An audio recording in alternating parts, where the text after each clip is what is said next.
नमस्कार। उद्योग हकीकत के इस खास कार्यक्रम में आप सभी का स्वागत है। मैं हूं आपके साथ भूमिका और उद्योग हकीकत के प्रधान संपादक कमलेश गुप्ता जी हमारे साथ मौजूद हैं। सर, बहुत बहुत स्वागत है आपका। Thank you.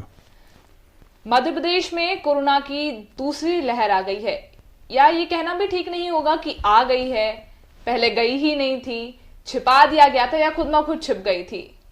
सर, सबसे पहला सवाल, चुनाव हो गए, चुनाव में कोरोना कहीं छुप गया था, दब गया था, त्योहार हो गए, मार्केट वापस धीरे धीरे उठने लगा, तब कोरोना नहीं था। अब जब सब समाप्ति पर आ गया है तो कोरोना की दूसरी लहर भी आ गई है। क्या है सर ये? नहीं, कोरोना तब भी था, ऐसा नहीं है कोरोना नहीं था। कोरोना जब से आया है तब से अभी तक है, कंटिन्यू है। लेकिन जो सरकार के ऊपर है कि उसे कब कोरोना को दिखाना है और कब उसे छिपाना है।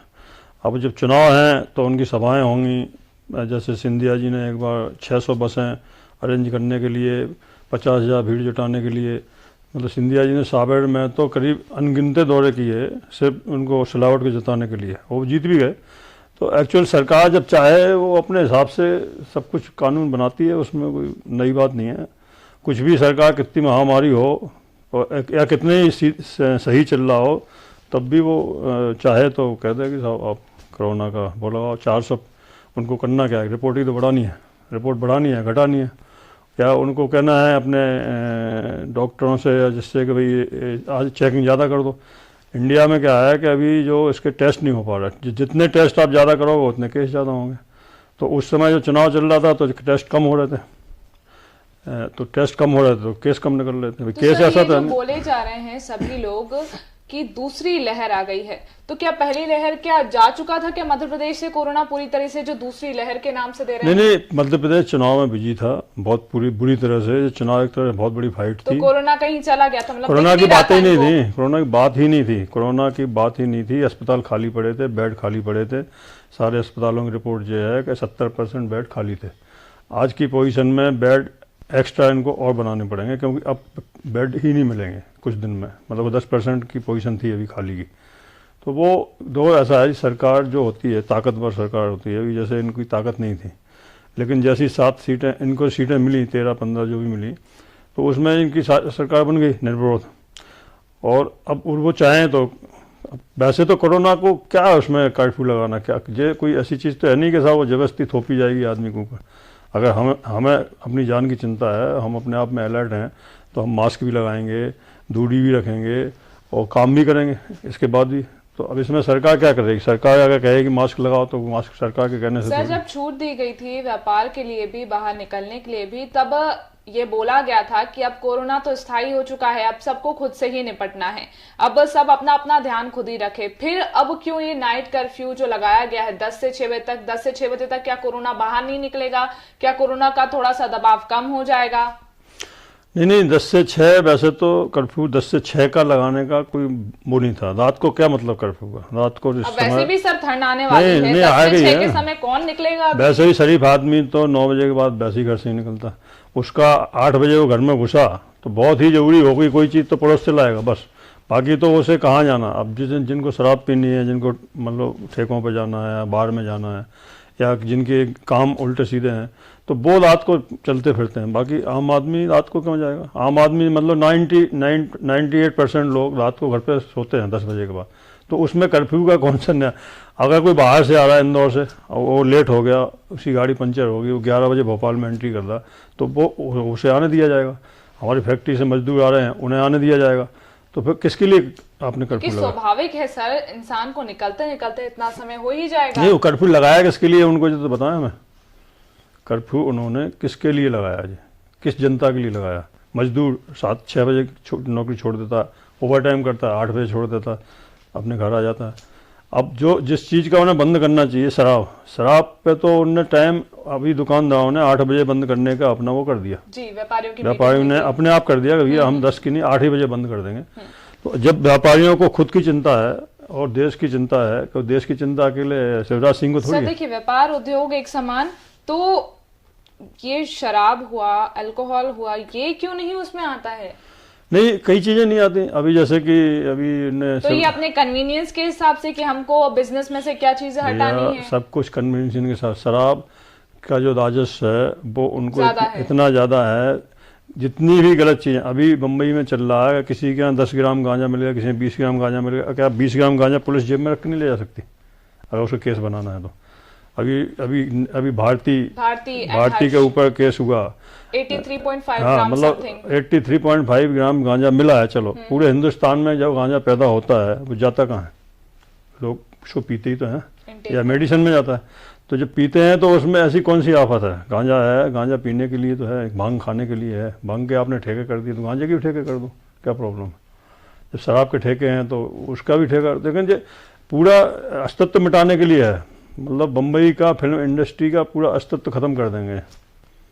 और ये खैर वो तो खैर सर दूसरा मुद्दा है। मेन हमारा मुद्दा और एक सवाल मेरे मन में ये है कि कोरोना आपको समय के हिसाब से अपना अंश देगा और आपको अपनी चपेट में ले लेगा। कोरोना कर्फ्यू का टाइम होना चाहिए। दिन तो में वो कोरोना आप पे प्रभावी नहीं है, दिन में बढ़िया आप घूमें, बढ़िया आप जाएं, लेकिन रात के समय में कोरोना बिल्कुल निकलेगा सूट बूट पहन के आपको। नहीं, रात को लगाने का कोई मतलब कोई औचित्य नहीं है। रात 10 बजे से सुबह 6 बजे तक लगाने का कोई औचित्य नहीं है। बस ये है कि थोड़ा बहुत क्राइम फ्राइम कम हो सकता है इससे। बस सर क्राइम की तो बात ही नहीं है। अभी जब तक चुनाव था तब तक सिर्फ चुनाव की सुगबुगाहट चल रही थी। अब तो बिल्कुल ऐसा लग रहा है कि बहुत उभर कर आ गया है कोरोना, दूसरी लहर आ गई है। मतलब अभी तक तो ध्यान ही नहीं था किसी का, दिवाली निकल गई, इतना बड़ा त्योहार था, जैसे तैसे करके व्यापारियों का थोड़ा मार्केट ऊपर हुआ, इतने सारे लॉकडाउन इतना समय के बाद। जी जो ये ऑर्डर होते हैं ये बगैर दिमाग के होते हैं। ये सिर्फ जनता को भटकाने के लिए है। जैसे मोदी जी ने जो कर्फ्यू लगाया था उस समय 1 महीने का शुरुआत में, उस समय कितने केस थे? कोई केस थे क्या? तो उन्होंने पूरा हिंदुस्तान अस्त व्यस्त कर दिया। किसी सलाह नहीं ली। एक सलाह कमेटी बनाई गई, सलाह कमेटी को जवाब देना था, बना के उनको रिपोर्ट देनी थी। रिपोर्ट के उन्होंने 8 बजे रात को डिक्लेयर कर दिया 10 बजे कि नहीं साहब कल से लॉकडाउन रहेगा। तो कितना तकलीफ हुई पब्लिक को? किसी ने ध्यान दिया? कि इस पर बोला? कोई मीडिया बोली क्या? लेकिन सर आप एक चीज बताइए है, ये जो पहले उन्होंने बोली है नाइट कर्फ्यू की, और ये जो बोला है कि शादी, अभी तो सर पे इतनी शादियां हैं, वैसे इतने मुहूर्त नहीं थे, गिनती के दिनों में शादियां हो रही हैं, कार्ड्स बच चुके हैं, लोगों के marriage gardens, banquet halls book हो चुके हैं, और फिर अभी फिर वही लगा दी पाबंदी, खुले में 200 लोग और बंद में 100 लोगों की। अब मतलब ये किस तरह से कमर तोड़ी जा रही है आम जनता की अपने हिसाब से? नहीं, वो तो शादी का तो ऐसा है जी कि उनको उनकी सभाओं में कोरोना नहीं होता।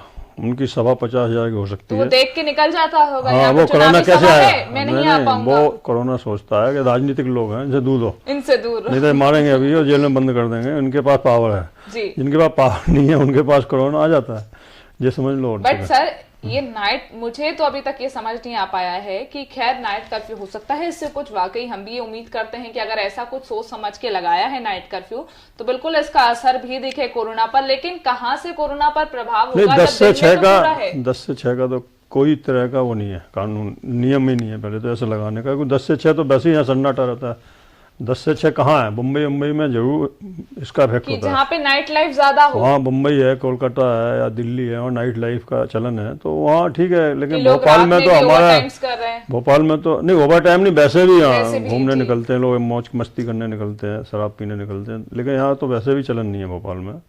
तो यहाँ तो नाइट का कोई कर्फ्यू का अब एक नाम ले दिया कि उनका कोई राजस्व का नुकसान ना हो, और साहब मैंने तो जनता के भले के लिए कर्फ्यू लगा दिया। तो जनता का भला इसमें कहाँ से हो जाएगा ये बताओ? जनता का अगर कर्फ्यू लगा, हमारी फैक्ट्री में 300 लोग काम करते हैं, अगर हम उनको दिन में कोई चीज़ हो जाएगी घटना तो रात में तो वैसे ही बंद रहता है सारा।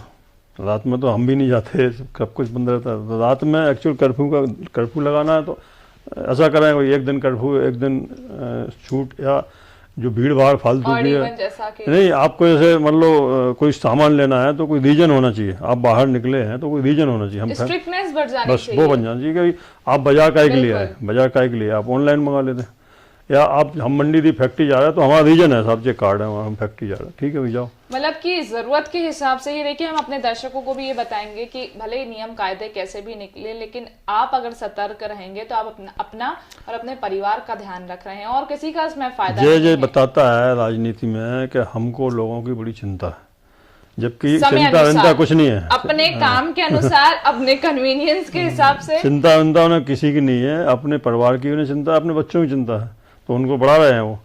आज उनके अपने जो मुख्यमंत्री हैं उनके दोनों बेटे राजनीति में आ ही रहे हैं पीछे से। मैसेज भी आ रही हैं। अभी ये गए थे वहाँ तिरुपति, पूरी फैमिली गई थी वो नए हवाई जहाज़ से जो अभी आया था सरकार के लिए। तो क्या इनके बैंकेट जाने के लिए है वो हवाई जहाज़, दर्शन करने के लिए है क्या वो हवाई जहाज़ है? आपकी सरकारी मतलब सरकारी मीटिंग है सरकारी काम के हिसाब से। ये नहीं है कि आपने कहा दर्शन करने जाना, चलो भाई हवाई जहाज़ लिया, साथ में इतनी पलटन, इतना खर्चा, इतना सब। तो ये सब आम जनता को बेवकूफ़ बनाने का काम, और तो क्या है। ये कोई मुख्यमंत्री को हवाई जहाज़ कोई इसके लिए थोड़ी मिलता है कि आप किसी भी शादी में जाओ हेलीकॉप्टर ले जाओ, किसी भी शादी में जाओ, किसी गमी में जाओ। तुम्हारा तो दिन भर ऐसा होना है। आज अभी मलैया जी के फादर ख़त्म हो गए तो वहाँ तो मैं हेलीकॉप्टर जाना हर जगह। तो इससे तो मतलब ये तो गलत है ना, वैसे कायदे से तो गलत है। वैसे अब यहाँ ले गलत सही देखता कौन है?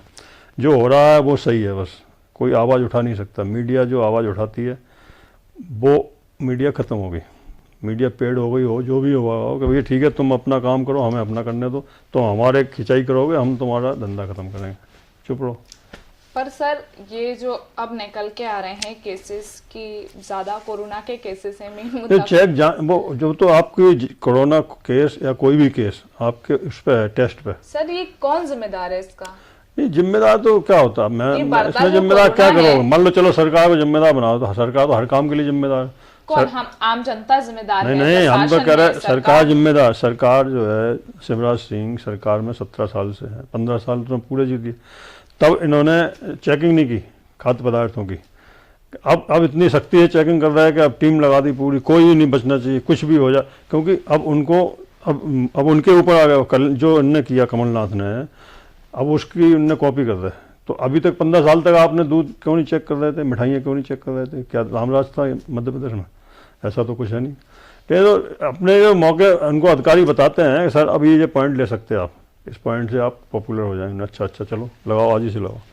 तो उनका कोई अपना दिमाग बहुत ज़्यादा नहीं चलता, उनके आगे पीछे जो बड़े बड़े रहते हैं पढ़े सर लिखे कभी कहा जाता है कि मास्क पहनने से क्या होता है, अपने कन्वीनियंस के हिसाब से मास्क जब फोटो खिंचवाना होता है तब मास्क नीचे आ जाता है, जब किसी से बात करनी होती है, सुनिएगा ये चीज, कब किसी से बात करनी होती है, इंटरव्यूज देने होते हैं, अपनी बात रखनी होती है तो मास्क नीचे आ जाता है। और ये भी कहा गया है कई बार दोनों ही पार्टियों की ओर से कहीं ना कहीं कि मास्क से क्या होता है, ये खुद बोला गया है। और उसके बाद अब मास्क पे जुर्माना। हमारे गृह मंत्री जी देख लो कितने दिन उन्होंने मास्क लगाया ही नहीं कंटिन्यू।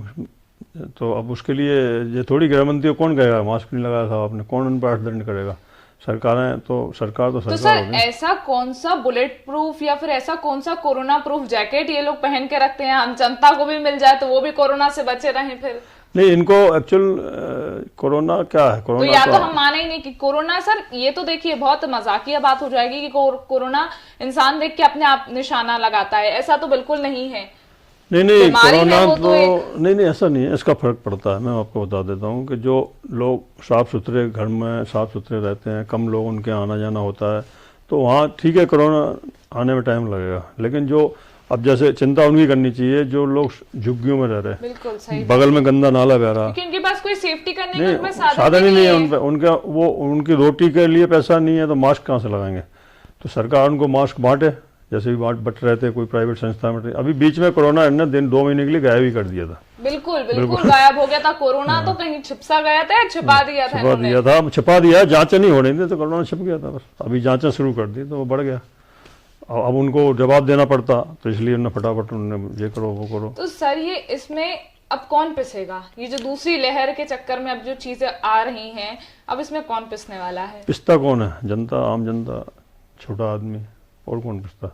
ये तो बीमारी है, बहुत ही बड़ों को भी है, लेकिन बड़ों को सुपर इलाज मिल जाता है, सुपर इलाज से उनको तुरंत आराम मिल जाता है। अब छोटे आदमी को तो कहाँ, जब तक वो इलाज के लिए भटके गया होता तब तक तो उसका काम ही नहीं बढ़ जाता।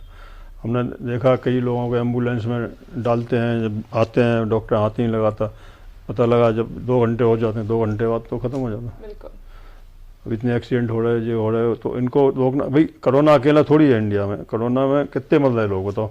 अभी तक का एमपी का रिकॉर्ड देख लो, जितने कोरोना में नहीं मरे होंगे उतने एक्सीडेंट में मरे होंगे, उतने शराब के लीवर खराब होने से मरे होंगे शराब पीने वाले, उतने ज़्यादा बीड़ी सिगरेट से कैंसर से मरे होंगे।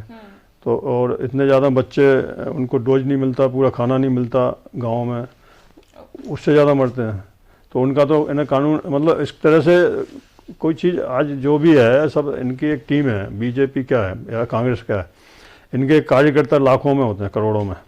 तो वो कोई बिजनेसमैन तो नहीं होते ना, कोई बिजनेसमैन के पास तो टाइम नहीं है कि वो मीटिंग में जाए या वो रैली में जाए। रैली में तो कौन आदमी आता है, जो बेरोजगार होते हैं या जो किसान टाइप के होते हैं, जिनको पता है कि हमको ये काम करना है, गलत काम कोई करना है, तो उनकी संरक्षण में गलत काम करते हैं और उन्हीं को ठेके मिलते हैं। आज ये लेगा ठेका, आज जो बीजेपी का शासन है तो बीजेपी के लोगों को मिलेगा, कांग्रेस का इसमें शासन आएगा, बीजेपी के लोगों को काम बंद करे, कांग्रेस वालों को दे जाएगा। उनका बिजनेस क्या है, उनका बिजनेस राजनीति से चलता है। गांव में छोटा राजनीतिक आदमी है, उसकी डायरेक्ट पहुंच होम मिनिस्टर तक रहती है। वो डायरेक्ट भैया जी कर को बात कर लेता है कि भैया जी यहाँ तो ऐसा हो रहा है, तो हाल पुलिस को पहुंच जाता है इन्फॉर्मेशन का, भैया वो मेरे सब कार्यकर्ता हैं, उनको ऐसा मत करो। तो भारतीय जनता पार्टी हो या कांग्रेस हो या कोई भी दल हो, जैसे यूपी में है मुलायम सिंह का जो सत्ता पार्टी थी, तो उस समय यही होता था। तो जहाँ तक आपका जो सवाल है कोरोना का, नाइट कर्फ्यू का कोई अस्तित्व नहीं होता, ना कोई मतलब होता। नाइट कर्फ्यू लगाना मेरे हिसाब से तो उसका कोई फ़ायदा इनको नहीं मिलने वाला। मरीज बढ़ेंगे, जो जो दिन में बढ़ रहे हैं वो तो बढ़ेंगे। अब ये चाह रहे हैं कि आदमी इनको पैसा भी दे, राजस्व भी इनका जहाँ का तरह है, और कर्फ्यू भी लगा दो नाम के लिए। तो रात में कैसे जाना भैया, रात में कैसे जाना कि भैया 5 किलो गेहूँ दो, 2 किलो शक्कर दो, तो कौन जाएगा रात में 10 बजे के बाद? वैसे ही नहीं जाते लोग। तो सब ठीक है। और चलिए सर, धन्यवाद हमसे बातचीत करने के लिए। बहरहाल ये तो देखने वाली बात होगी कि नाइट कर्फ्यू दूसरी लहर को रोक पाता है या नहीं। इस कार्यक्रम में फिलहाल इतना ही। आप बने रहिए हमारे साथ। नमस्कार।